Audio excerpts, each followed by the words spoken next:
Heaven granted me endless lifespan, yet stingily stripped me of all ability to defend myself. I only get one chance per year to level up and assign stat points. But I instantly understood what the system's reward meant. As long as I lay low for long enough, I would eventually become invincible. To survive in this chaotic and war-torn era, every time I didn't hesitate to add my points into damage. Just by increasing my damage by a single point, I, who was previously as weak as a child, immediately gained the strength to split mountains barehanded. So in the second year, I still chose to increase damage. Who would have thought my body would directly upgrade into an invulnerable physique? Relying on this body, I smoothly became a constable in Tinyu Town. I thought I could finally cultivate in peace, but the good days didn't last long. In my first year on the job, Dying declared war on the barbarians. News of conscription spread across the country. Originally, I thought I wouldn't escape being sent to the battlefield, but seeing I was a loner, with no wife or emotional ties at home, they feared I'd desert on the battlefield. So for once, they didn't send me to the front lines drenched in blood. But not everyone was so fortunate. Before he left, Captain Liu Qingfeng entrusted his 8-year-old daughter to me. And so I began living with Liu Ryan, depending on each other. 4 years flew by in an instant, with 4 more points in damage. I was already invincible among ordinary people. Coincidentally, a group of bandits came rampaging into town. I took down over 50 bandits alone. Consider that a successful save of all the townsfolk. Thanks to this extraordinary military exploit, I naturally became the captain of the constables. The mayor regarded me in a whole new light. Whenever he mentioned retiring, the mayoral position was basically reserved for me. But then bad news arrived. One of the bandits I killed was named Ji Boda. His older brother Ji Bachang caught a lucky break 2 years ago, and by sheer luck got involved with the immortals. He was suddenly accepted as a disciple at an immortal sect, which meant he'd most likely come back for revenge. But the guy just joined the sect, so he probably won't be out for at least 10 or 20 years. So I wasn't too worried. 30 years on the east side of the river, and 30 more on the west, plus a couple dozen more years of damage increases. Who's to say who'll be teaching whom a lesson by then? Time flew by, and soon it was my 11th year. My damage had reached 10 points. One punch could crack open a mountain road. So I decided to try adding a point to my luck stat. Just 1 point. But the effect was immediate. I kept finding money on the street, and won a jug of wine with a single roll of the dice. My luck was absolutely insane. 2 years passed again. Then more bad news arrived. Liu Qingfeng died at the front lines. Word reached Tinyu Town. And that day, Liu Ryan cried her heart out.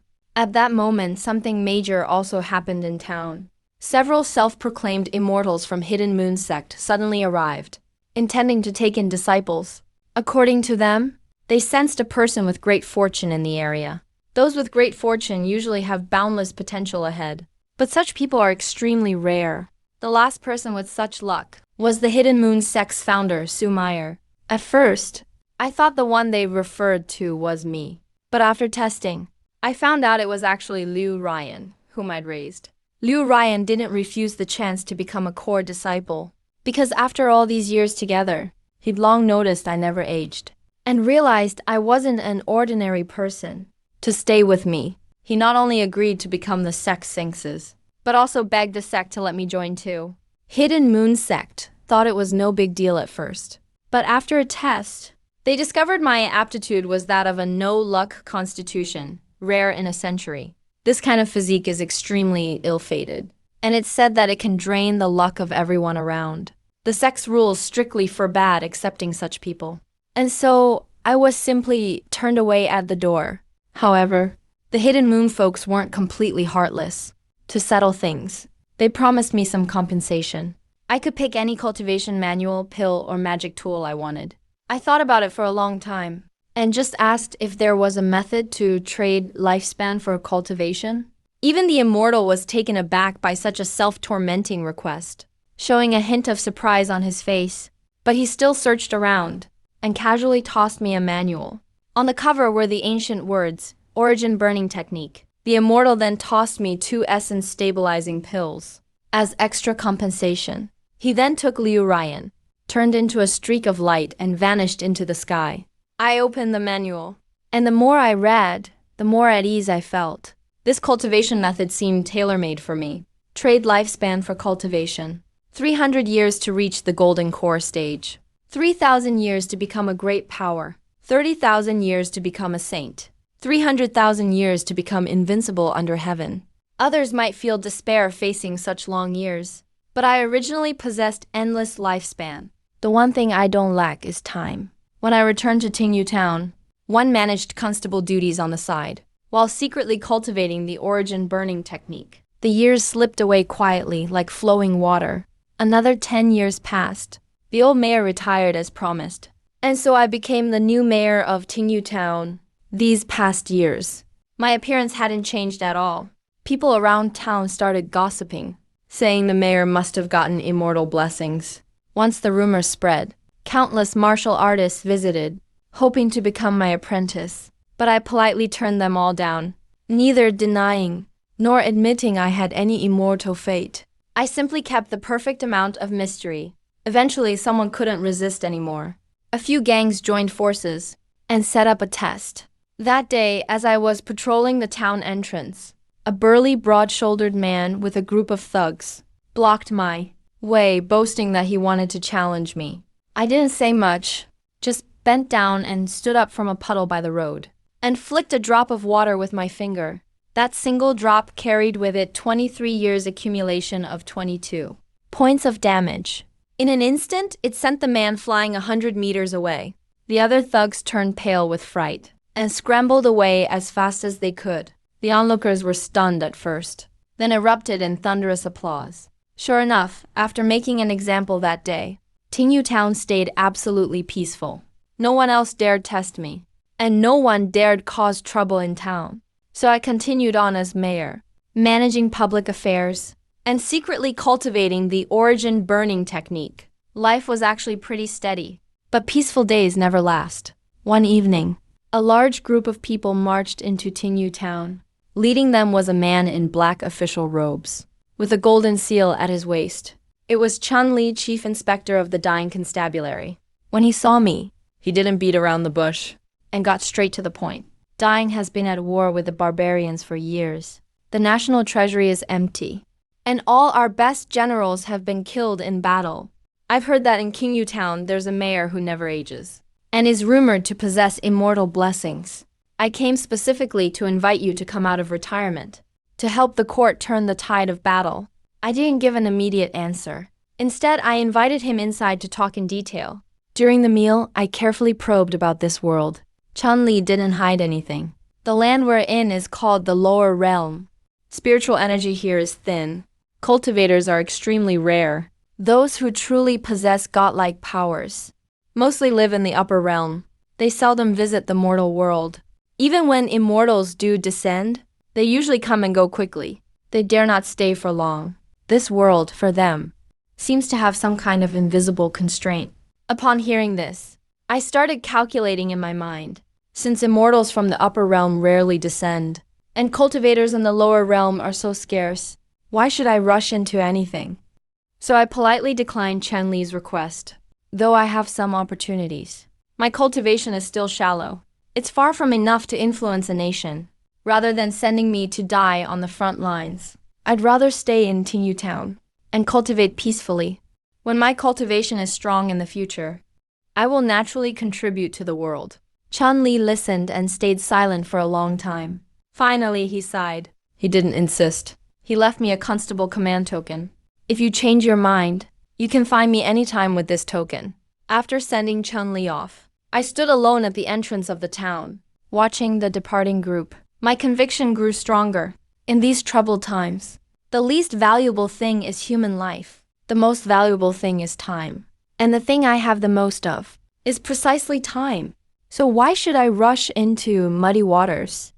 Better to quietly increase my points. After thousands or tens of thousands of years, who in this world will be able to stop me? But this world ultimately won't let people live in peace for long. Exactly 1 year after I refused Chun-Li's invitation, something strange happened in town. A series of residents went missing.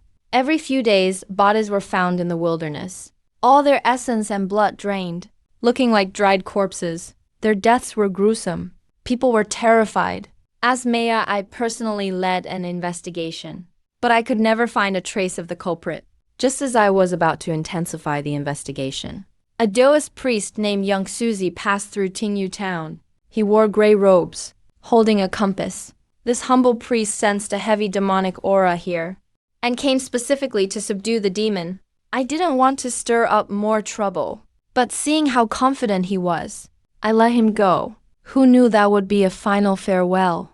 3 days later, outside town, in an abandoned temple, I found the remains of priest Young Suzy. His body was black all over. Blood was flowing from all his orifices. He was clutching a torn notebook in his hand. I opened the notebook and saw several crooked lines written inside. The dragon in the back mountain has completed its cultivation. Its power isn't something humans can contend with. I stared at the notebook for a long time. Young Suzy and I weren't related, but he died because of the townspeople of Tingyu. I must bear this responsibility. That night, I went up the mountain alone. All these years, I never ventured deep into the back mountain, because my usual principle is, better to have fewer troubles than more. But this time, there was nowhere left to hide. The mountain wind was bitter. The woods were desolate. When I reached a broken cliff, I finally saw that creature. It was a pitch-black dragon. Coiled in the mountain stream. Its body was as thick as a water barrel. 2 trees glowed cold green in the night. Sensing me, it slowly raised its snake head. It opened its mouth, releasing a foul poison. I didn't retreat. Over the years, I've put every point into attack each year, counting the original 10 points from my first 11 years, then 1 point each year after. It's now been 24 years, 23 points in attack. I've never truly tested its limits. Today I'll test it on this beast. I took a deep breath, gathered all my energy, and punched out. That punch carried the power of 24 attack points. Where the fist passed, the air exploded with thunderous sound. It struck the snake's head head-on. Half the mountain cliff shattered completely. Broken rocks scattered everywhere. Dust filled the sky. When the dust settled, the dragon had been smashed deep into the mountain. Its weak point utterly destroyed. Nothing remained alive. I walked forward, about to examine it. Suddenly from the dragon's corpse, a faint golden aura surged out and went straight into my forehead. A warm sensation flowed through my body and then faded. I vaguely felt something had changed inside, but couldn't quite say what. When I returned to town, it was already early morning the next day. The townsfolk saw me covered in dust, my robes torn, and crowded around asking questions. The dragon is gone. There will be no more dried corpse cases in the future. Everyone was stunned at first, then burst into joyous cheers. 1 punch shattered half a mountain. That's practically an immortal's power. So, the nickname Lu the Half-Immortal began to spread in Tingyu town. I neither confirmed nor denied it, still keeping my ambiguous attitude. I knew deep down, it's best to avoid the spotlight in this chaotic age. Quietly increasing my points is the right path. So I decided to fully focus myself, handed off mayor duties to my deputy, and found a secluded cave in the back mountain. Began a long period of closed-door cultivation. I felt deep cultivation now required total focus. Every time I trained, I could clearly sense my lifespan slowly fading away, transforming into cultivation accumulating within me. Others might see it as burning my life, but for me, lifespan is inexhaustible. Exchanging endless time for cultivation. This trade is always worth it. Spring passed, autumn came, year after year. I hardly cared about anything below the mountain, only coming out to buy necessities occasionally. Always coming and going quickly, rarely talked to others. Seeing me so focused on cultivation, the townsfolk didn't dare disturb me lightly. But my Lu the Half-Immortal nickname kept spreading farther and farther. Time flew like a white horse galloping past a crack. In the blink of an eye, decades passed. One day, I finished a stage of cultivation, went down to town for supplies, and was a little stunned by what I saw. The old Tingyu town was nothing like before. The town had expanded several times over. Shops lined both sides of the street, with crowds everywhere. What surprised me even more was the stone archway at the entrance, with 3 bold characters carved on it, Fenjin Village. I picked a tea house to sit down, drinking tea and listening to people chat. Only now do I realize how much things have changed over the years. Ever since I killed the flood dragon myself, more and more people from the martial world have come here, drawn by my reputation. They all hope to share some of my half-immortal aura. At first, it was just a few scattered wanderers and adventurers. But as time passed, more people gathered. Eventually, some even founded schools and sects in the town, teaching and passing down their arts. In time, this listening rain town has become a sacred place in the martial world. The four great sects have established themselves here. There are the Heavenly Sword Sect, the Myriad Blade Gate, the Iron One Clan, and the mysterious Mechanism Pavilion. The four major sects each claimed their own territory, each with hundreds or even thousands of disciples. It's as if this small town has now become the very center of the martial world. As I listen to this news, I feel little stirring within my heart. At the end of the day, these people are just using my name to legitimize their own sects. As long as they don't cause trouble in town, I can't be bothered with them. As for the title Immortal Lu, if they want to borrow it, it doesn't matter to me. But an even bigger change was yet to come. The storyteller in the tea house suddenly changed the subject and began talking about the current situation in Great Jin. According to him, during the decades I've been in seclusion, Great Jin's warriors have suffered defeat after defeat at the hands of the barbarians. Our border defenses have been lost one after another. The court generals have fallen one by one. This once mighty Jin dynasty is now teetering on the edge. A kingdom in name only. I set down my teacup and sighed inwardly. Back when Chun-Li came to invite me out of seclusion, Jin was already showing signs of decline. But it wasn't nearly as bad as it is now. If I had acted bravely back then, maybe things would have turned out differently. Or maybe not, with my abilities at the time. At best, I would have been a particularly skilled fighter, thrown into the meat grinder that was the battlefield. I would have just been another corpse. The more I thought about it, the more I just shook my head. What do these worldly affairs have to do with me? I only need to keep peace in Listening Rain Town, and cultivate the burning essence technique in peace. When I finally reach mastery, let the barbarians come. No matter how chaotic the world gets, it will all be fleeting like clouds passing by. That morning, I was practicing the burning essence technique inside the cave, when I suddenly sensed an incredibly sharp sword intent springing up from the mountain below. Birds scattered in all directions at the surge of energy. I frowned slightly, got up and walked to the cave entrance.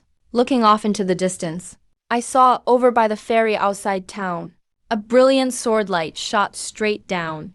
With a deafening boom, the entire ferry dock, along with the largest passenger ship, were actually cut in half by a single sword. Right then, a clear but ice-cold voice rolled through the town like thunder. It's been 35 years. Today I, Ji Bachang, have come down from the mountain, and I am here to find the man who killed my brother. Hand them over. Otherwise you'll end up like the ferry. Hearing this, the heads of the four great sects all rushed over. Though I didn't go in person, I watched from afar with my spiritual sense. There stood Ji Bachang in midair, standing on a flying sword, his white robe flapping in the wind, spiritual energy swirling around him, clearly at mid-foundation establishment stage. In his hand he clutched a coin-shaped artifact, slowly manipulating and divining something. A moment later, a cold glint flashed in his eyes. He sneered at the four sect leaders. According to the divination, the killer has not left Listening Rain Town once in 35 years. They must still be hiding here. You have 3 hours to bring me everyone who has never left this town. If you can't hand them over, I'll flatten this place with my sword, stroke by stroke. The four leaders exchanged worried looks, all showing signs of distress. The head of the Heavenly Sword sect stepped forward and bowed. Immortal, please calm your anger. We have only established ours here for the past several decades. We truly don't know who you are looking for. Ji Bachang snorted at their reply, and with a cold grunt, his sword formula changed in his hand. A streak of sword energy grazed past the leader's hairline, slicing the artificial rock behind him in two. Enough with the nonsense. 3 hours. Not a minute more. The four great sects dared not argue further, and had no choice but to send people to investigate. The whole Fenjin Manor was thrown into chaos at once. Everyone who had lived in town for over 35 years was registered one by one. Standing on the mountain peak, I watched everything from afar. By now I understood the situation. The one Ji Ba-chang was after was me, who hadn't left Listening Rain Town in 35 years and had personally killed his brother, Ji Badar. There is no one else in this town but me, not a second person.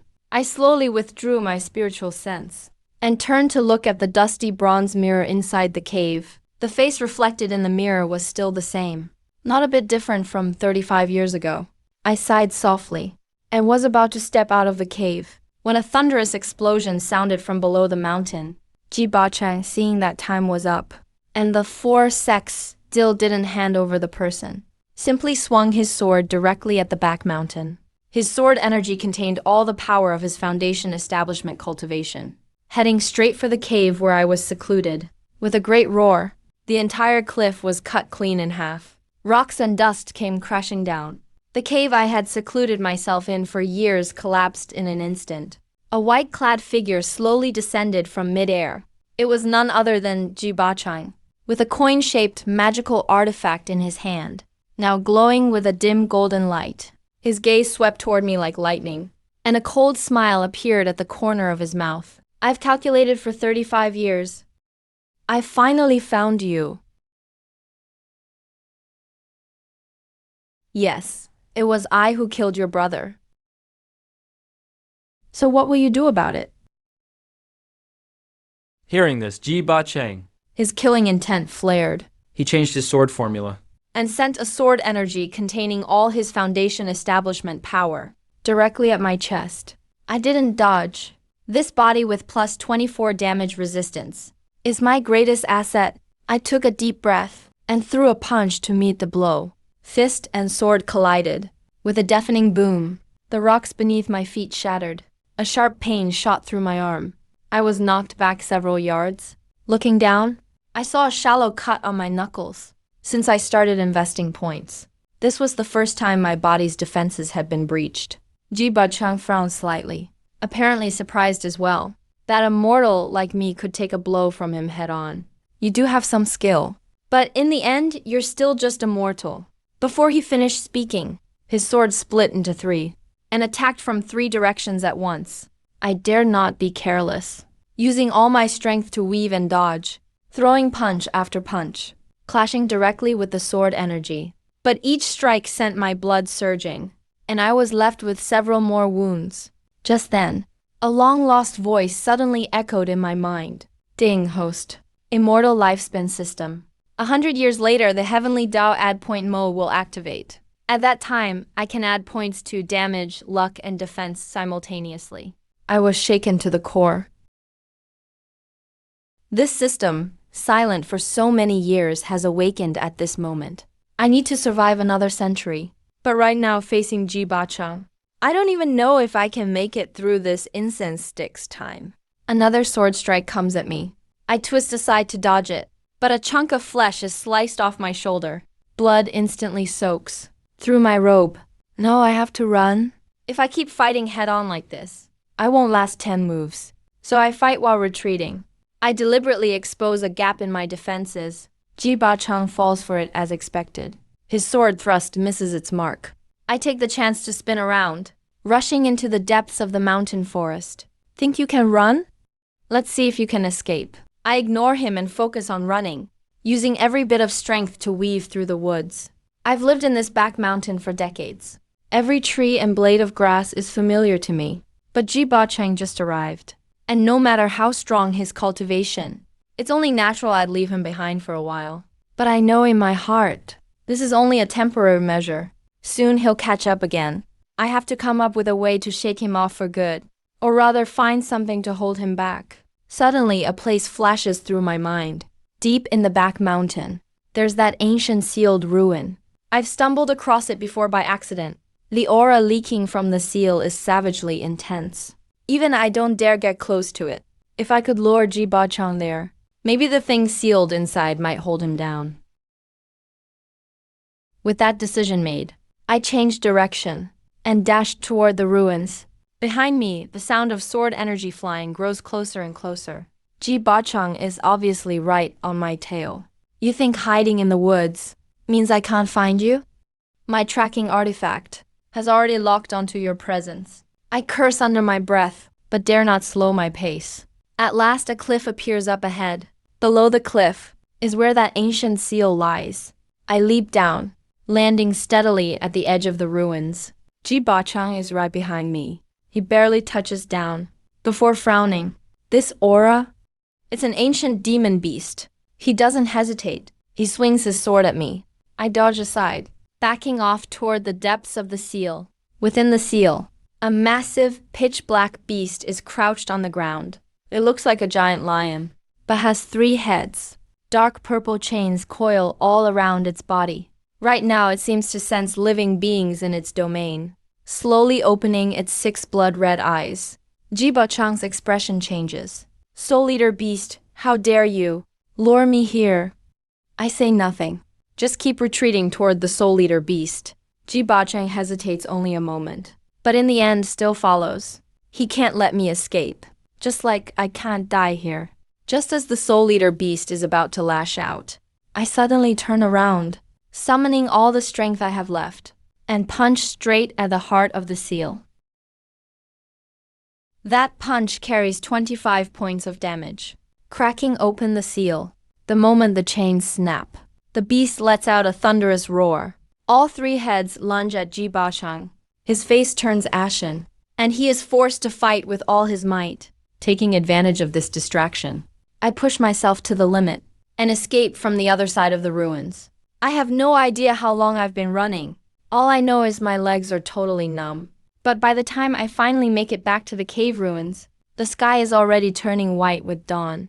I collapse among the rubble, covered in blood, my breath barely hanging on. At that moment, the system's voice rings out again. Detected. Host in fatal danger. Emergency activation initiated. Add points to defense. A wave of warmth instantly flows through my body. A faint golden aura emerges from beneath my skin. I look down at my hands. The halo is faint, but exudes an indescribable toughness.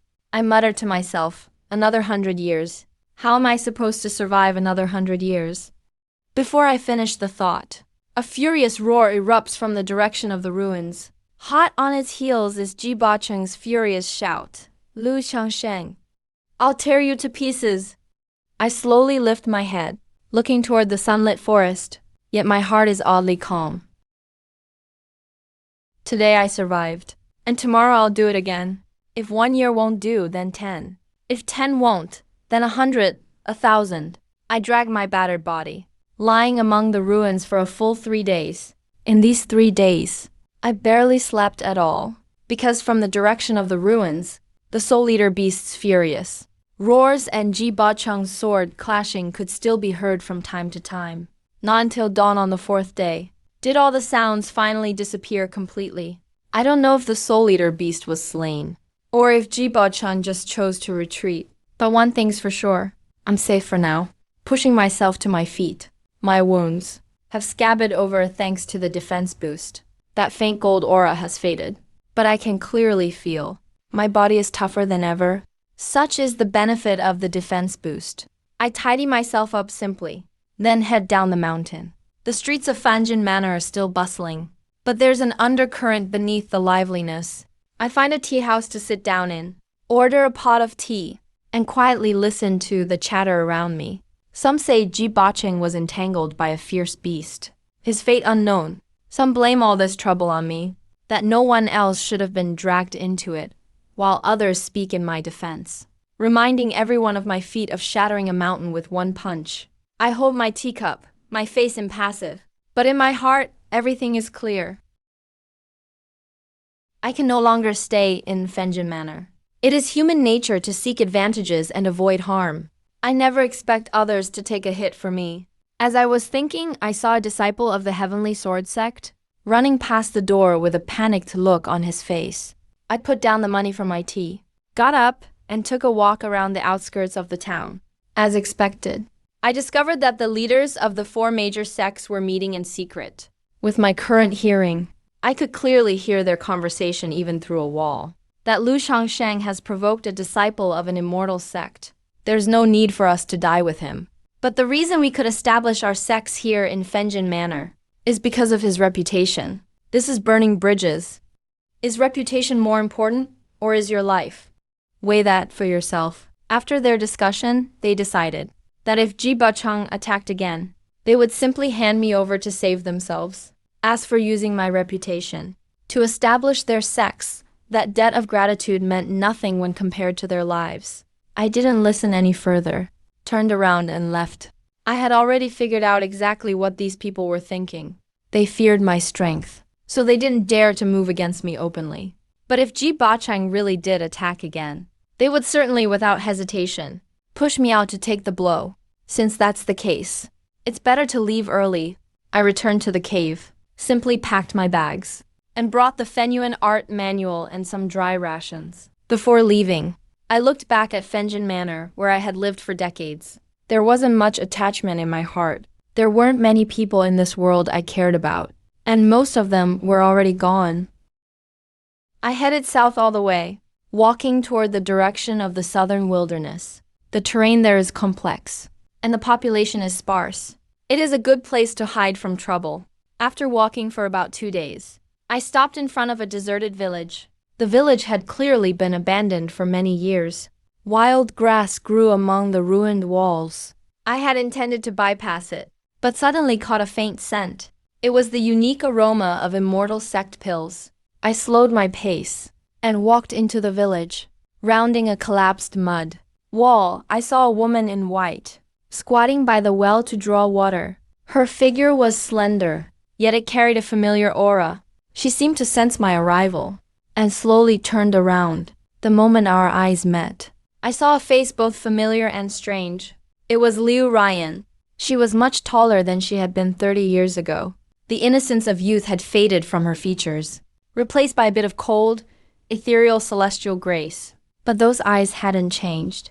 She was still that little girl who used to cling to my back, crying and saying she would wait for me to return. The water pouch in her hand dropped to the ground. She stepped forward quickly, looking me up and down for a long time. Her gaze was filled with unbelievable joy. I told her I was heading south to avoid trouble. She, in turn, said she was following orders from her sect to investigate the loosening of an ancient seal down the mountain. She had tracked the aura of the seal all the way here. As we spoke, her gaze suddenly became complicated. Brother Lu, the aura on your body isn't right. Decay and rebirth coexist. This isn't a sign a mortal should have. My heart stirred slightly. This girl's insight was much stronger than I imagined. But I only said I was injured on the road. Without further explanation. She obviously didn't believe me. But she didn't press for details. We decided to travel together. Firstly, the road to the southern wilderness is indeed dangerous. Secondly, the sealed ruins she was investigating were also in that direction. We had barely left the deserted village for half an hour, when a low growl echoed from the woods ahead. I frowned. I was all too familiar with that sound. It was spirit beasts, and more than one. Sure enough, 3 pitch-black beasts lunged out from the woods. Although not as massive as the 3-headed beast in the ruins, each was the size of a calf, 6 blood-red eyes staring fixedly at me. I stepped in front of Liu Ryan. She didn't retreat, but formed a hand seal, enveloping us both in a silver-white light shield. In the midst of it, I took a deep breath, charged forward, and threw a punch at the nearest spirit beast. This punch carried 25 points of damage power, sending the spirit beast flying back instantly, snapping 2 large trees. Seeing this, the other 2 spirit beasts pounced at the same time. I didn't back down, striking out with successive left hooks and right palms. Liu Ryan assisted me with immortal arts from behind, her bursts of light precisely hitting the spirit beast's vitals. Our coordination was seamless. In less than the time it takes an incense stick to burn, all 3 spirit beasts were dead. As night fell, we lit a campfire in a clearing in the forest. Liu Ryan sat by the fire, hugging her knees. The firelight reflected on her face, flickering between light and shadow. After a long silence, she suddenly spoke up. Brother Lu, have you cultivated some technique that consumes your lifespan? I was startled. How did she guess? I didn't answer immediately, merely adding a piece of wood to the fire. The aura on your body can't deceive me. Cultivators emphasize the balance between lifespan and cultivation level. Your cultivation has skyrocketed, but your lifespan is draining away rapidly. This sign of imbalance. I have only seen it in the sect's ancient records. Only one technique can do this. The forbidden art that trades lifespan for cultivation, the Fenuan art. I looked at her, neither denying nor admitting it, seeing my silence. Her eyes reddened slightly, just as she was about to say something. A shrill beast roar echoed from the distance, followed by a piercing sword key shooting into the sky. I was all too familiar with that aura. It was Ji Ba-chang. He had escaped and was chasing us in this direction. That sword key came incredibly fast. I didn't have time to think. I grabbed Liu Ryan's wrist and darted into the woods. With a loud boom, the clearing where we had just been standing was carved into a deep trench by the sword key, with withered branches and leaves flying everywhere. Ji Ba-chang's figure slowly emerged from the woods. He was covered in blood, his robes tattered. It was clear the battle with the spirit beasts had cost him dearly. Yet his aura was even sharper than before, like a blade quenched in blood. His gaze swept over me and landed on Liu Ryan, a hint of wariness flashing in his eyes. No wonder you dared to flee from Fenjin Manor. So you found the hidden moon sect to be your backer. Unfortunately, even if the King of Heaven himself showed up today, he couldn't save you, he sneered, the flying sword in his hand humming. I didn't respond, only shielding Liu Ryan behind me. She didn't back down either, forming a hand seal as light flowed around her. Ji Ba-chang struck first, one sword splitting into 10,000, covering the sky as they swarmed toward us. I took a deep breath, striking out with both fists. 25 points of damage power poured out. Fist winds colliding with sword key, exploding with a deafening roar. Liu Ryan assisted me from the side with immortal arts. Bursts of silver light, precisely intercepting those sword key that slipped through. However, Ji Ba-chang was, after all, at the mid-stage of Foundation establishment. The combined efforts of the two of us were ultimately still a step behind him. A stray sword key broke through my defense, slashing a deep, bone-deep wound on my shoulder. Blood instantly stained half of my robes. Seeing this, Liu Ryan cried out in alarm, her hand seal faltering, nearly getting hit by another sword key. This can't go on. I calculated quickly in my mind. We wouldn't last another incense stick's time. And Ji Ba-chang clearly wouldn't give us a second chance to escape. Since that's the case, there's only one path to take. I ashed my teeth, making a decision in my heart. The third level of the Fenuan art, trading lifespan for cultivation. I had never tried it, because the manual stated clearly, once this level is activated, it would burn 500 years. 500 years of lifespan. To a mortal, that's 10 lifetimes. But to me, it was just a number. I closed my eyes, circulating the Fenuan art frantically in my body. Lifespan poured out like a bursting flood, transforming into a vast power of cultivation that rampaged within me. A sudden excruciating pain pierced through me, but I didn't stop, because I knew to stop would mean death. In that moment, my cultivation surged at an unbelievable speed, from the peak of key refinement to the beginning of foundation establishment. Finally, after 3 breaths, I stabilized right at the threshold of early foundation establishment. When I opened my eyes again, Ji Ba-chang's next sword was already before me. I didn't dodge. I raised my hand and grabbed the flying sword directly. The blade sliced open my palm, but I didn't feel a thing. I just squeezed hard.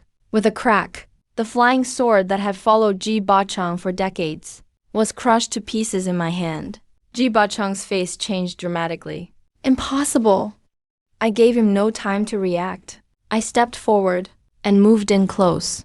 This punch carried the full power of foundation establishment, early stage, plus a boost of 25 damage and 1 defense point. Wherever my fist swept, even the air wailed in protest. Ji Ba-chang hardly raised his hand to block, but my fist blasted right through his barrier. The spiritual light smashed solidly into his chest. His whole body flew back like a broken kite, crashing through 3 large trees, before slamming hard onto the ground. He struggled, trying to get up. But blood poured uncontrollably from his mouth. His eyes were full of disbelief and shock. What kind of technique is that? I didn't answer. I just walked up to him and looked down at him. Suddenly he laughed. His laughter was filled with unwillingness and madness. 35 years of planning, and in the end it was all for nothing. I squatted down and looked at him calmly. You shouldn't have provoked me. After I said that, I slapped my palm down, ending everything for him. Silence returned to the forest. Liu Ryan stood behind me, saying nothing, but I could feel his gaze on me, carrying something I couldn't quite describe. I slowly turned around, and he quickly stepped forward. He reached out to touch the wound on my shoulder. His fingertips trembled ever so slightly. He didn't ask about Ji Bachang. Only softly said, "Tell me, that strike you just delivered, how many years of your life did it burn away?" I was silent for a moment, then answered truthfully, 500 years. His fingers tightened suddenly, and his eyes instantly turned red. But he didn't cry. He just bit his lip and nodded. He told me, his sect, Hidden Moon Sect, has a secret technique called the Moonlight Rejuvenation Art. It can use the power of moonlight to restore lost lifespan. This secret technique is hidden within the ruins of an ancient moon goddess temple. He wanted to take me to find it.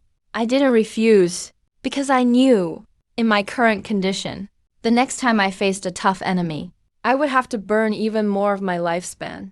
This couldn't go on forever. We simply treated our wounds, then continued on our way, heading deeper into the southern wilderness. After traveling for about 3 days, we finally found the ruins of the moon goddess temple. But someone was already standing before the temple. It was a woman. She wore a blood-red dress, her hair cascading like a waterfall, her beauty unlike anything I'd ever seen. She stood with her back to us. An almost unnoticeable pressure radiated from her. When Liu Ryan saw her, he was startled at first, then quickly walked forward and bowed respectfully. Disciple Liu Ryan greets Grandmaster. A jolt went through my heart. Grandmaster? So this was the founding ancestor of the Hidden Moon Sect, Su Meyer, a legendary reincarnated ancient true immortal. Su Meyer slowly turned around, her gaze lingering on Liu Ryan for a moment, then falling on me. Her eyes were like 2 sharp blades, as if she wanted to see right through me. Suddenly she smiled. There was something in her smile I couldn't quite grasp. Her voice was as cool and clear as spring water under the moon. You have the mark of the heavenly Tao on you, and it's so strong it can barely be concealed. So you're the one chosen by it, aren't you? A chill went through me, but before I could speak, the system's alarm rang in my mind. Detected approach of a heavenly Tao interferer. Assessing threat level. Assessment result. Unknown. I stood still, unmoving. Su Meyer kept watching, her eyes seeming to see right through everything about me, with an emotion I couldn't comprehend. Have you ever thought the system might disappear? After Su Meyer said those words, she fell silent again, just quietly watching me, her gaze making me feel extremely uneasy. Liu Ryan stood to the side, as if sensing something, and quietly moved a little closer, subtly stepping between Su Meyer and me. I didn't say much, just cupped my fist in salute. Su Meyer nodded slightly. As a courtesy in return, she turned around and pressed her hand lightly on the temple's main door. The stone doors, sealed for who knows how many years, slowly opened. Inside the hall, it was deep and dim. An ancient and solemn aura washed over us. She was the first to step inside, and without looking back said, "The Moonlight Rejuvenation Art is hidden within the temple. Past 3 trials." I glanced back at Liu Ryan. He nodded at me, so we followed along. Inside, the main hall was much vaster than it appeared outside. The dome was covered in ancient runes, and the floor was paved with massive blue stones, each marked with the scars of time. Su Meyer stopped walking. The path ahead split into 3. Each one led in a different direction. She turned to look at us. 3 trials. Everyone must face the first one alone. I thought she'd choose to go on alone, but she just stood there, as if waiting for us to decide. Liu Ryan glanced at me and walked down the left path. Su Meyer chose the right path. I stood at the center path, took a deep breath, and walked forward. At the end of the path was a bronze door. I pushed it open and entered. Inside was a spacious stone chamber. The four walls were inlaid with glowing spirit stones, lighting the room as bright as day. In the center of the chamber stood a bronze mirror. Its surface rippled like water. I walked in front of the mirror. The reflection wasn't my current self, but another scene. In the image, I sat cross-legged in a cave. The manual for burning origin technique opened before me. I was using the technique, burning away my lifespan. The scene shifted. My cultivation rapidly soared, but at the same time, the system's voice grew fainter and fainter, more and more distant, getting weaker and weaker, until it vanished completely. In the image, my eyes suddenly snap open.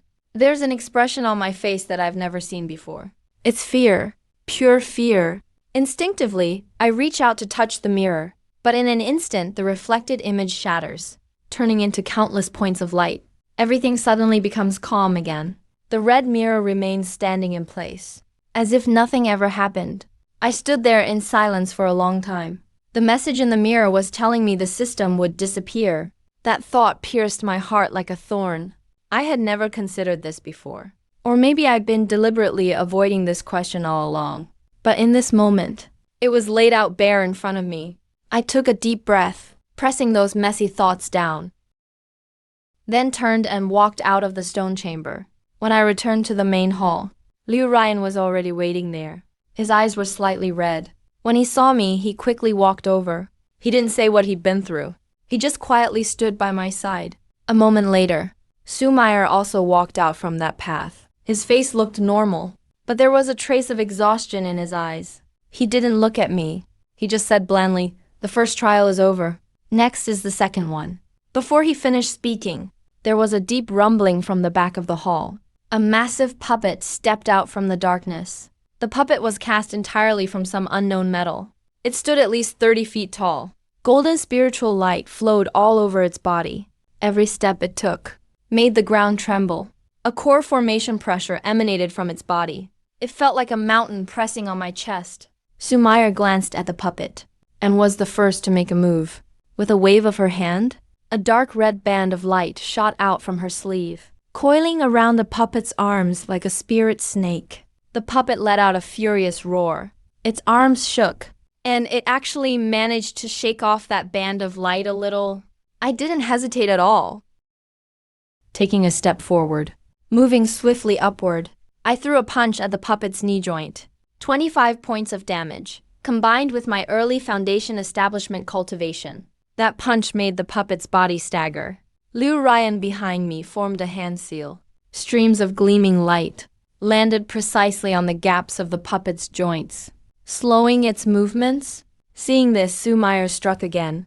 This time, her attack was several times fiercer than before. Countless dark red blades of light poured down like a torrential rain, forcing the puppet to retreat again and again. I seized the opportunity, leaping into the air, and punched the puppet's chest. My fist force penetrated through its body. A cracking noise came from inside the puppet. Its movements finally came to a stop. Its massive body collapsed with a thud, kicking up a cloud of dust. Su Meyer withdrew her hand. Her gaze lingered on me for a moment. The corner of her mouth lifted into a slight smile, as if she was sizing up something interesting.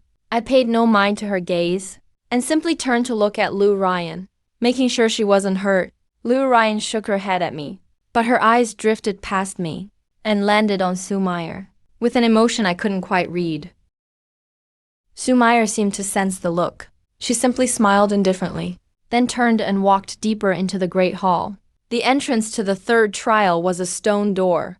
On the door was an inscription: 3 enter, 2 may leave. Liu Ryan stared at the inscription. Her expression changed slightly. Su Meyer simply raised an eyebrow, as if waiting for someone to speak first. I didn't hesitate and walked straight in. The stone door slowly closed behind me. Inside the stone chamber was only a stone pedestal. On the pedestal lay 2 jade slips. Those were the original prints of the moonlight origin technique. But next to the pedestal stood a barrier. Golden runes flowed across the barrier. I reached out to touch it, and information surfaced in my mind of the three. Only two can leave with the technique. The third will be sent directly out of the shrine. As for what the one sent away would receive, the information didn't say. I withdrew my hand, turned around to look at the two behind me.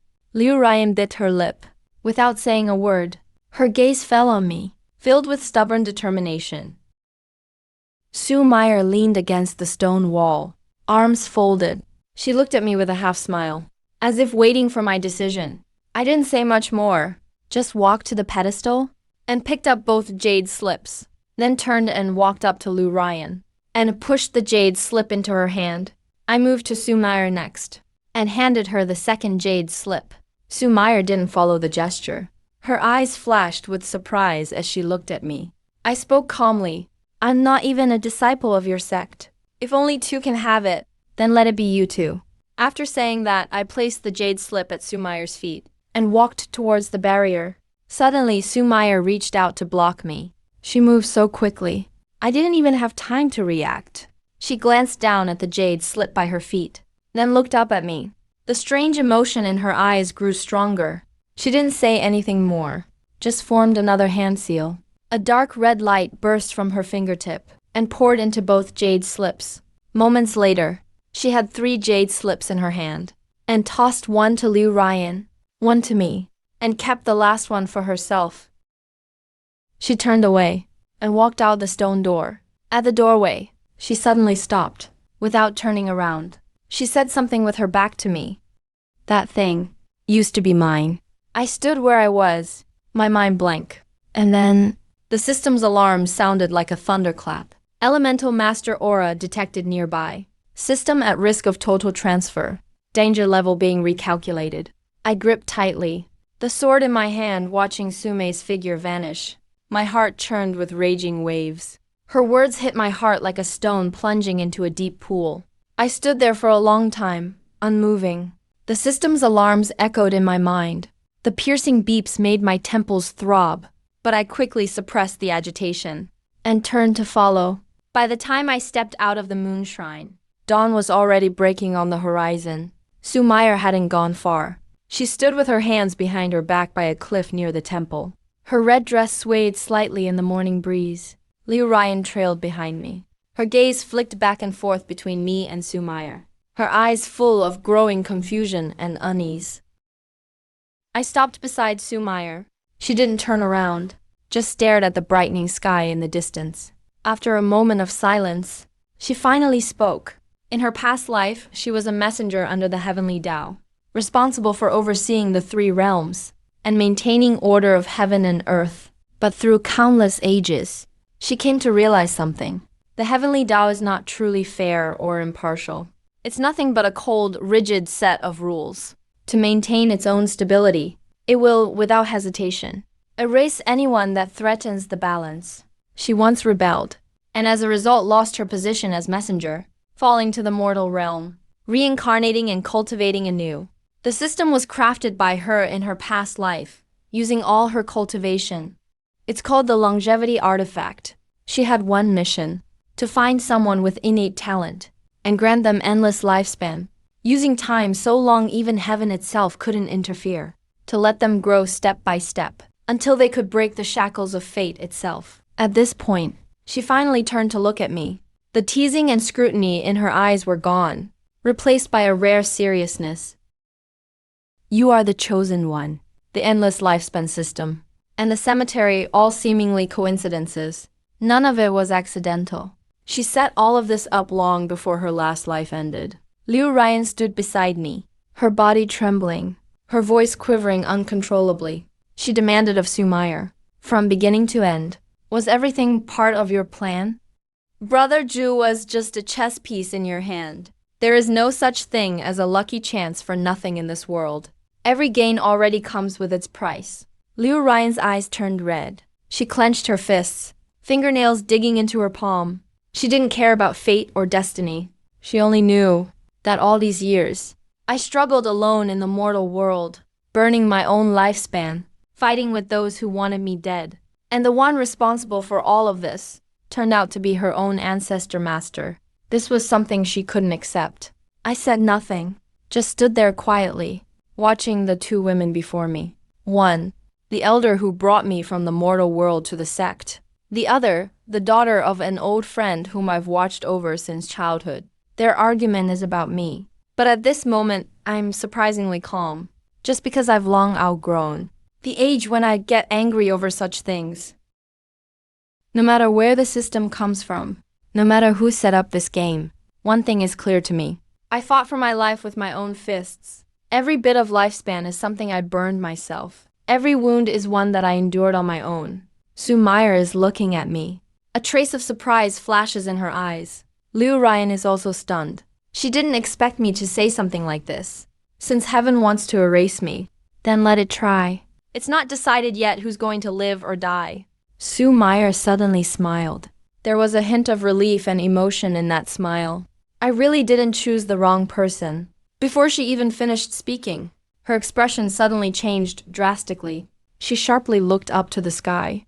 I sensed it too. It was a crushing pressure filling the heavens and earth, pouring down from above the skies. It was as if the entire sky was about to collapse. This presence was easily 100 times stronger than Jiba Chang. It even vaguely touched the threshold of the nascent soul stage. A golden pillar of light fell straight down from the clouds, crashing to the ground 100 feet ahead of us. A huge pit was blasted into the earth. After the dust settled, a young man slowly stepped out from the pit. He wore golden battle armor and held a long snow-white sword. Lightning flickered along the blade, sending chills down your spine. His face was cold and stern. There wasn't the slightest trace of emotion in his eyes. He seemed like a puppet being controlled. He just stood there, and his aura pressed down on the three of us like a mountain. Sue Meyer's face grew serious. He spoke that name in a low voice. Heaven's chosen, Zhao Yuanqi. The tool sent by heaven to erase you. Zhao Yuanqi's gaze passed over Sue Meyer and Liu Ryan, locking directly onto me. His voice carried no emotion whatsoever, as if he was simply stating a preordained fact. Heaven has commanded. Erase the anomaly. I didn't take a single step back. Neither did Sue Meyer. He raised his hand and waved. A crimson light shone down, enveloping the three of us. Zhao Yuanqi drew that white long sword. The lightning on the blade exploded instantly, turning into a sword beam several yards long. He slashed down. That sword beam carried all the power of a peak core formation cultivator, like a heavenly thunderbolt striking down. Sue Meyer's protective light shattered in less than a moment. She let out a muffled groan, staggered back 2 steps. A trickle of blood appeared at the corner of her mouth. I didn't hesitate, stepped forward, and sent out both fists. 24 points of damage plus all my early foundation establishment power poured out in an instant. The force of my fists collided with the sword beam. I was knocked back several steps. My arms went numb. The skin at my fists split open. Blood dripped down from my fingertips. Sue Meyer forced herself to attack again. Crimson blades of light rained toward Zhao Yuanqi like a violent storm. But as soon as they reached 3 feet of him, they were shredded by invisible force. Zhao Yuanqi raised his sword again. This time, he targeted me. That sword strike was unimaginably fast. So fast I couldn't possibly dodge in time. Just as the sword beam was about to pierce my chest, a white figure lunged toward me. It was Liu Ryan. She threw herself in front of me, and that sword beam slashed hard into her back. Blood sprayed out, like crimson flowers blossoming. She let out a muffled cry and collapsed weakly into my arms. I looked down at her in my embrace. Her face was pale as paper. Her clothes on her back were soaked with blood. That wound stretched from her shoulder blade to her waist, so deep the bone was visible.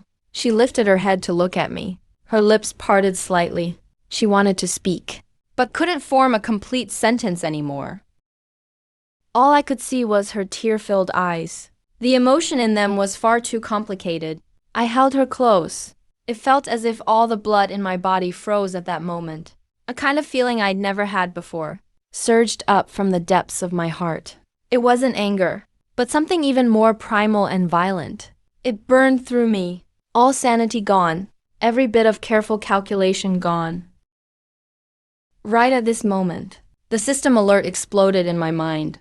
Host emotional fluctuation detected, exceeding threshold. Activating hidden mode emergency. Rage point mode. Damage increased by 5 points. Luck increased by 1 point. Current total damage, 30 points. Current total luck, 300. Current total defense, 1 point. I felt a brand new power welling up from inside me, like a dormant volcano finally erupting. I gently laid Liu Ryan on the ground and stood up, and turned to face Xia Yuanqi. He was still standing there with no expression on his face, the white sword in his hand still dripping with Liu Ryan's blood. I clenched my fists. My knuckles cracked sharply. 30 points of power gathered at my fists. Even the air started to warp. At the moment I clenched my fist, that new power surged through my body like molten iron, racing through my veins. The bonus of 30 points made me feel as if with one punch, I could pierce even the sky. But I didn't attack right away, because I knew that still wasn't nearly enough. Zhao Yuanshi is at peak core formation, and I'm just at the early foundation establishment stage. No amount of damage can make up that gap. I needed even more power. I didn't hesitate. The essence burning art in my body spun madly. This time, I didn't care about the cost. 1 year, 10 years. 100 years, 500 years. My life force poured out like a breached dam. Essence Cultivation Manual, 1st, 2nd, 3rd, 4th layer. And only stopped at the 5th layer. The manual says it clearly. The 5th layer requires burning 1,000 years of lifespan to reach mid-core formation. I made it. The cultivation gained from 1,000 years of life exploded inside my body. Like a new star was born in my danshin. Foundation establishment middle stage, late stage, early core formation. And finally stopped at mid-core formation. The feeling was indescribably marvelous, as if I had been entirely remade from scratch. Bones, blood, muscles, meridians. Every inch was packed full of power I'd never known. Xiao Yuanxi seemed to sense something. He frowned slightly, and raised his heavenly Dao sword again. The lightning along the blade was even more fierce than before. I didn't give him a chance to make a move. I stepped out, the blue stone underfoot was crushed to pieces by my step. I launched myself at Zhao Yuanqi like a cannonball. 30 points of power gathered in my fist. The air ripped apart wherever I went. A piercing shriek rang out. Zhao Yuanqi brought his sword across to block. The instant fist and blade collided. A deafening thunderclap exploded. The ground beneath our feet split open in all directions. Chunks of stone were sent flying everywhere. Zhao Yuanqi was pushed back half a step by my punch. There was a flash of shock in his eyes. Clearly, he hadn't expected that in just a few breaths. I could soar from early foundation establishment to mid-core formation. I didn't let up for a second. My second punch followed immediately, aimed straight at his face. Zhao Yuanqi dodged. His heavenly Dao sword swung back to slash at my neck. I raised my arm to block. The sword edge struck my forearm. The defense boost left only a shallow cut. Before this, that blow would have taken half my arm. Su Meyer wasn't idle either. He saw Zhao Yuanqi's clothes were mostly concentrated on that heavenly Dao sword. He formed a seal with both hands, chanting incantations. A ruby-red rune shot out of his palm, like a living thing, and coiled around the heavenly Dao sword in Zhao Yuanqi's hand. As soon as the rune made contact, it rapidly spread across the surface. It transformed into dense markings, wrapping around the entire sword. The lightning on the heavenly Dao sword instantly dimmed by more than half. Finally, Zhao Yuanqi's expression changed. He lowered his head to glance at the sword in his hand. Then he looked up at Su Meyer. There was now a hint of caution in his eyes. In that brief moment when he was distracted, I closed the distance. I drove my fist straight into his chest. The force of my punch shot right through his body. The golden battle armor on Zhou Yuanxi cracked under my blow. His whole body was sent flying backward. He carved a long trench into the ground as he landed. He struggled to his feet. A trace of golden blood seeped from the corner of his mouth. He didn't attack again. He just stared at me coldly. There was a chilling, emotionless look in his eyes. It sent a shiver down my spine. He didn't say another word. He simply crushed a jade talisman. His whole body transformed into a streak of golden light, shooting up into the sky. In the blink of an eye, he vanished beyond the horizon. I didn't give chase, because I knew, in my current state, there was no way I could stop a peak golden core cultivator who truly wanted to leave. More importantly, Liu Ryan was still lying on the ground. I quickly turned and rushed to her side. Her face was so pale there wasn't a trace of color left. The wound on her back was still oozing blood. Her breathing was so weak it was almost imperceptible. Sue Meyer came over and knelt down beside him. She put her hand gently on his back. Scarlet spiritual energy surged from her palm. It slowly seeped into Liu Ryan's wound. Sue Meyer's face was also growing paler by the second, visibly so. She was expending her own cultivation to keep Liu Ryan alive. A moment later, Liu Ryan's breathing finally steadied a little, but she was still unconscious. When Sue Meyer withdrew her hand and stood up, her body swayed. She nearly collapsed. She gritted her teeth to steady herself. She told me Liu Ryan's injuries were too severe. Her cultivation could only barely keep her alive for now. For a full recovery, we would have to find the legendary Holy Land of the Fountain of Youth. It said that place can heal all wounds? I didn't hesitate. I scooped Liu Ryan into my arms, told him to lead the way for me. Sue Mei nodded. She walked ahead of me. Her steps were a bit unsteady. Clearly, she'd exhausted herself earlier. We headed east together, through thick forest, over mountains, traveling for 3 whole days. On the 3rd evening, we finally arrived at the canyon where the Fountain of Youth was found. At the entrance to the gorge stood a massive stone stele. 3 ancient, simple characters were carved on it, Fountain of Youth. Holding Liu Ryan in my arms, I was just about to step forward, when a suffocating pressure suddenly surged out from deep within the canyon. That pressure was at least 10 times stronger than Zhao Yuanqi's. I stopped in my tracks. Looking up, I saw a person standing inside the canyon. They wore a black magic robe, with a face full of age, but eyes that glowed like 2 ghostly lanterns, radiating a terrifying light. He stood with his hands behind his back, standing within a circle of dark gold light at his feet. Countless runes flowed faintly in that light circle. He looked down at us, a cold smile tugging at the corner of his lips. His voice was old, yet it echoed through the canyon like a bell. Lu Changsheng, by command of the Upper Realm, I've been waiting here for you for a long time. Your time of death has come. I didn't retreat a single step, because right behind me was Liu Ryan. Her breathing was so weak it was barely audible. Sue Meyer was also at the end of her strength. If I backed down, they would both be as good as dead. I looked over at the man in black robes. His aura was as fathomless as the ocean, making it impossible for me to gauge his power. Early stage. This was my first time facing an opponent at this level. Compared to Zhao Yuanqi at his golden core peak, the man before me was on a whole different plane. But I didn't make any sudden moves. Instead, I asked him one question first. I wanted to know why the Upper Realm was so determined to eliminate me. Upon hearing this, the man in black robes smirked slightly. It was a smile filled with contempt and pity. He had no intention of hiding anything. In fact, he was more than willing to let me die knowing.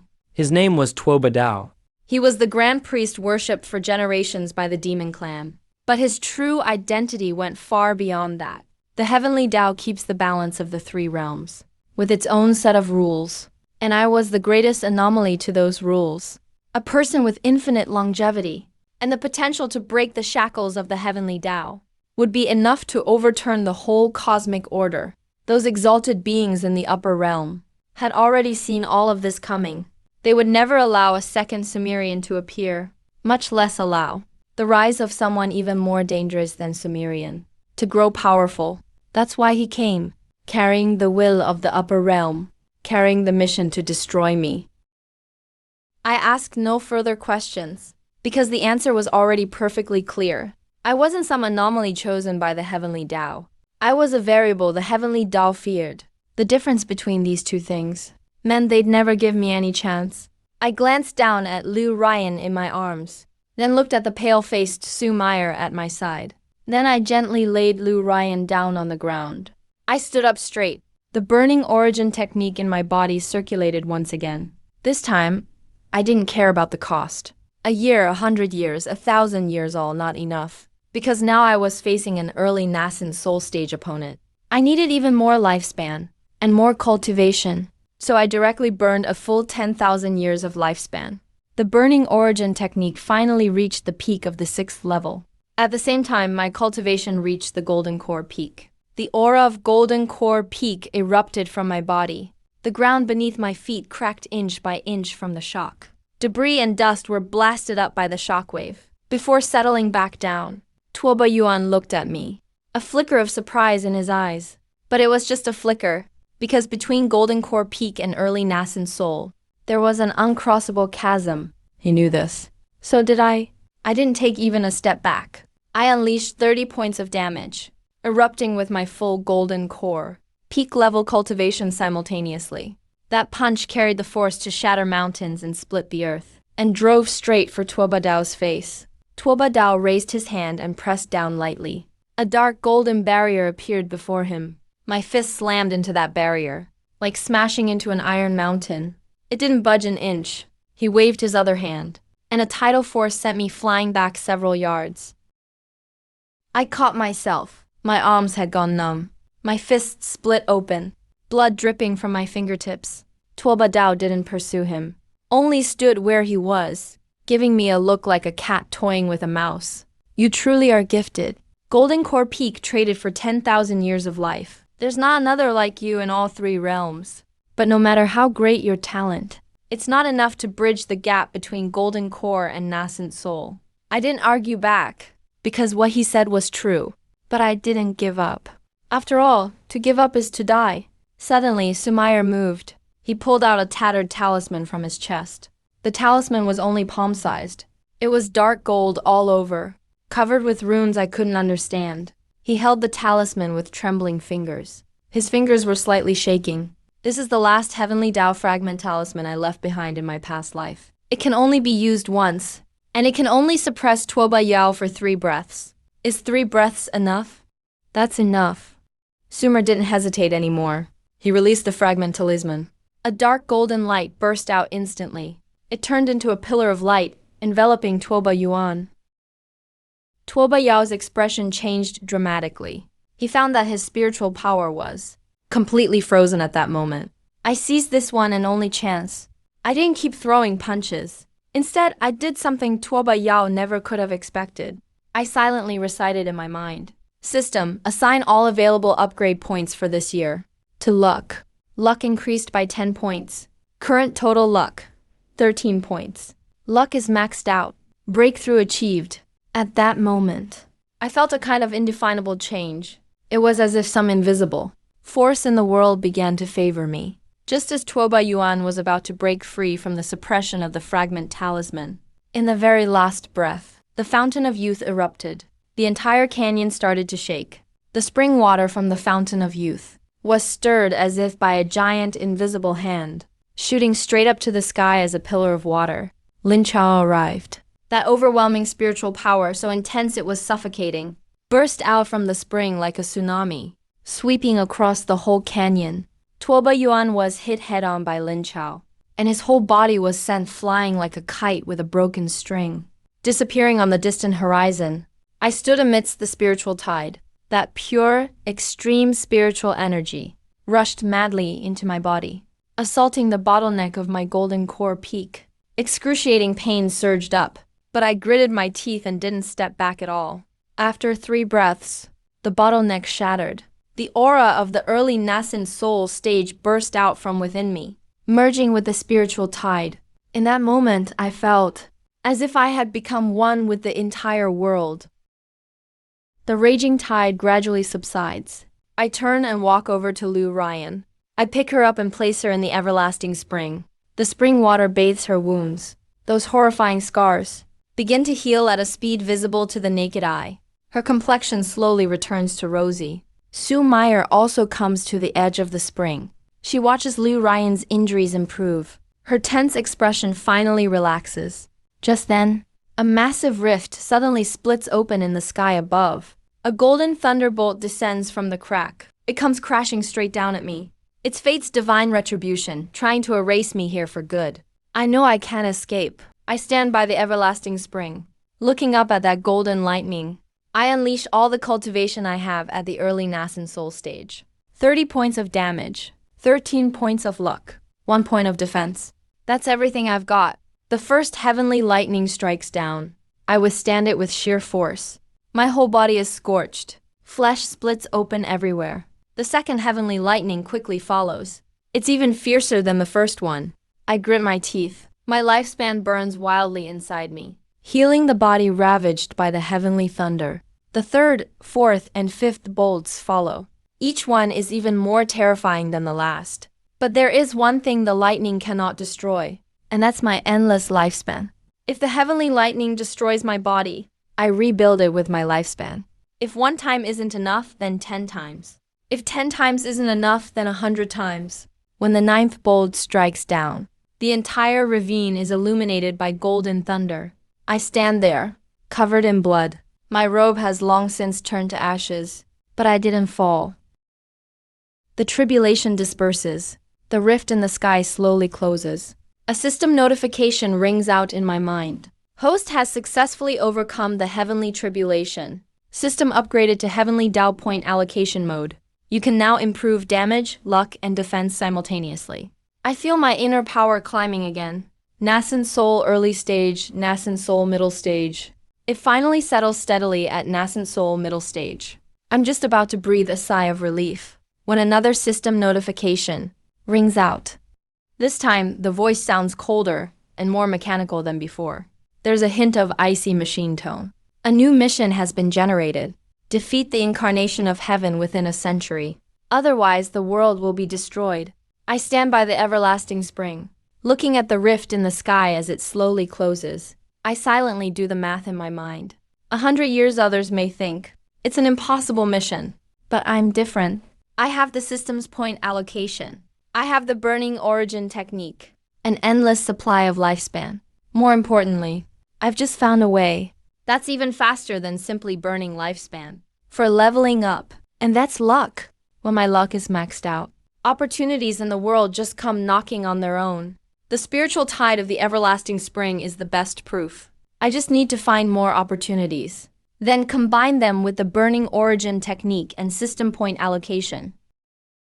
Then I look away, glancing at Liu Ryan, sound asleep in the spring. Then at Sumair, utterly exhausted, beside me. I won't need 100 years. I only need 30. After the spiritual tide in the everlasting spring receded, I meditated at the spring's edge for 3 days. During these 3 days, I didn't run the burning origin technique, nor did I respond to the system notifications. I just sat quietly, solidifying my nascent soul middle stage cultivation, bit by bit. At the same time, I pondered my next steps. Liu Ryan's injuries have fully healed, but she's still unconscious, Sumair said. It's her body's self-repair after healing. She'll wake up in a few days. I entrust Liu Ryan to Sumair for care, and leave the everlasting spring alone, because I need to go to Fenjin Manor. It's been some time since I left that place, but I still remember when the 4 major sects secretly conspired on how to hand me over. I let it go then, because I couldn't be bothered with it. But now it's different. I need to end things in that realm, not for revenge, but because I need a safe base behind me. When I return to Fenjin Manor, 7 days have already passed. The archway at the entrance of the town is still there, but those 3 big characters have been covered by a new plaque. This one reads, in 4 characters, Demon Tribe Encampment. I stand at the town entrance, watching the demon soldiers come and go. I feel little emotion inside. The people of Fenjin Manor are still here, but now their faces show numbness and fear. The heads of the 4 major sects catch my eye immediately. They're all seated together in the largest restaurant in town, accompanied by the demon generals. They're toasting each other and swapping drinks, having a grand old time. I don't conceal myself, just walk step by step into the town. The demon soldiers try to block me. I just wave my hand lightly. The power of 30 points of damage sends them flying. The noise inside the restaurant stops instantly. The 4 sect leaders file out one after another. The moment they see me, the expressions on their faces are priceless.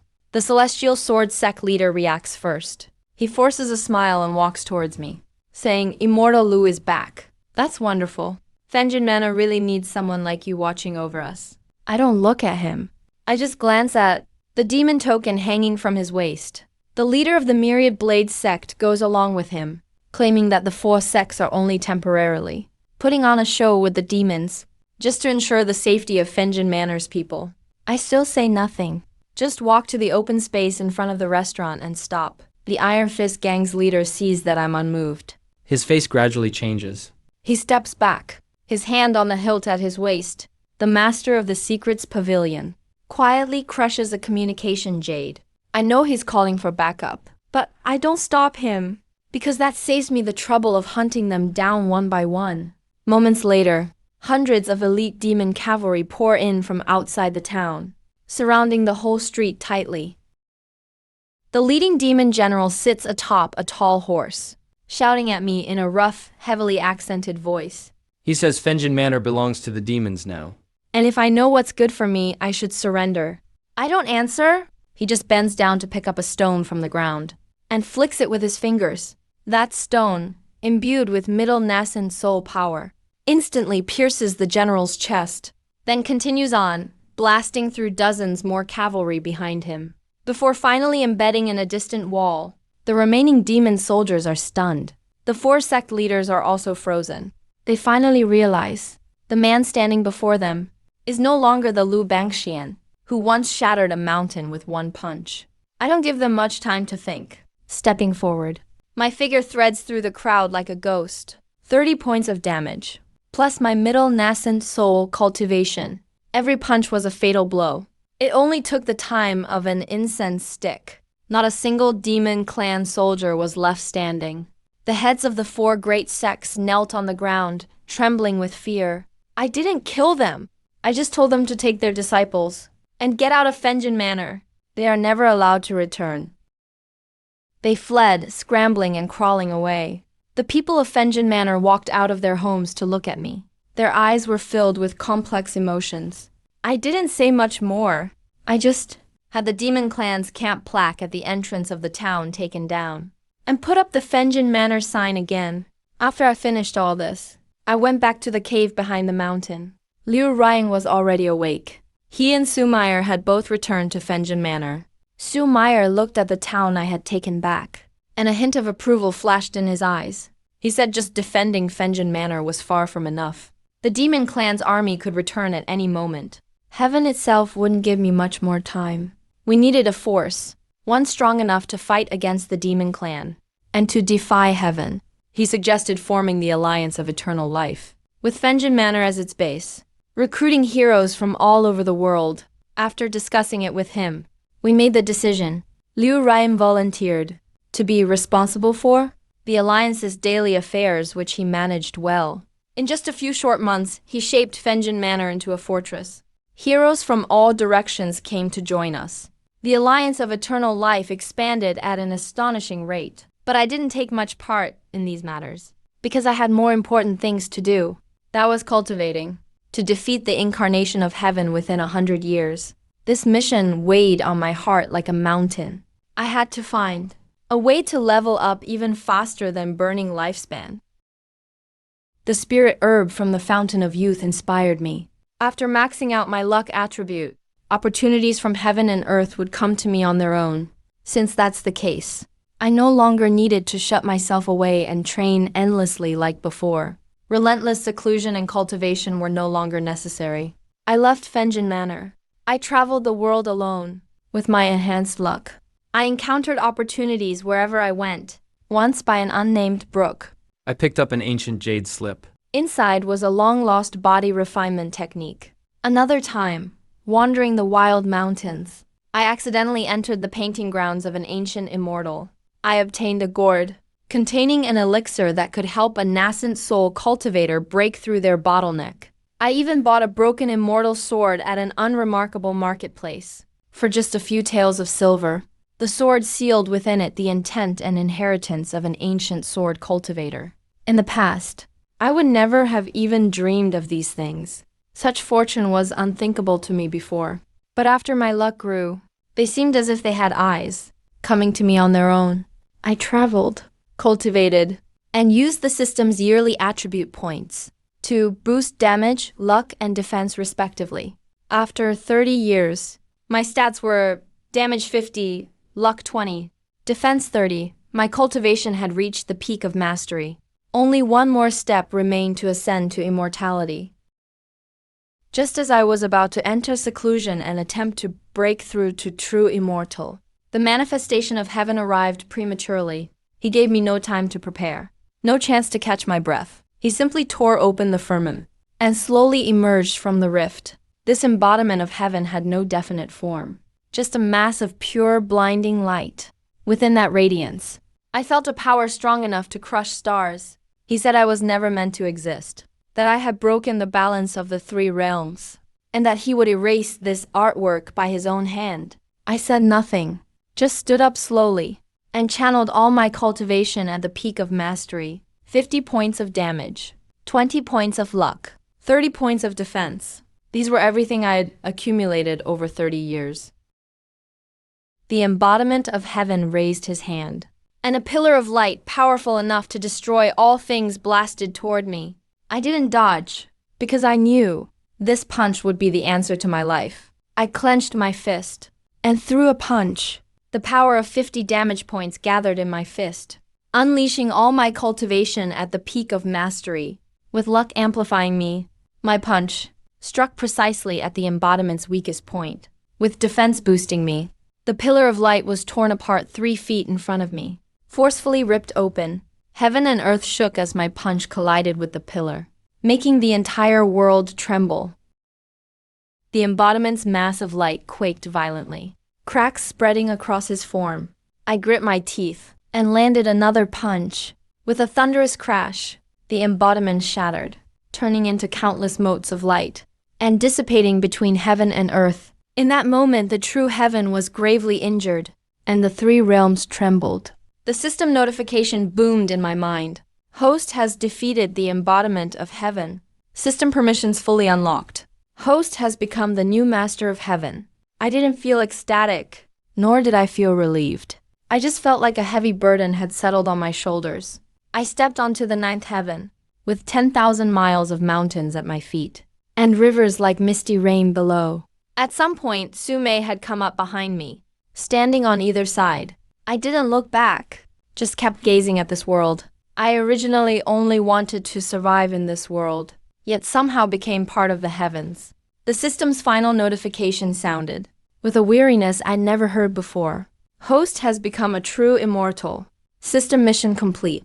System will soon vanish. I smiled faintly, and gently grasped the void with my hand. A brand new light emerged from my palm. Now that you're gone, I am the new system.